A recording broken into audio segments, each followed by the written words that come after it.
Umabot na sa 558 barangay ang idineklarang drug cleared ng Philippine Drug Enforcement Agency o PDEA sa probinsya ng Albay. Ibig sabihin, wala nang anumang nakikitang aktibidad na may kaugnayan sa iligal na droga ng mga naturang barangay. Target ng PDEA Bicol katuwang ang Philippine National Police Region 5 na maging kauna-unahan ng probinsya ng Albay na madeklarang drug-free. Kaya naman patuloy nitong binabantayan ng 67 barangay pa sa lalawigan na hanggang sa ngayon ay drug-affected pa rin.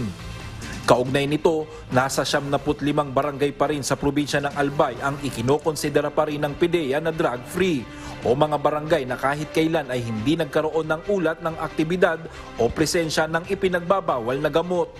Samantala, iniulat naman ng Police Regional Office 5 na umabot na sa 88 drug personalities ang naaresto ng pulisya noong nakalipas na buwan ng Setyembre. Karamihan sa mga nahuli ay nasampahan na ng kaso sa korte.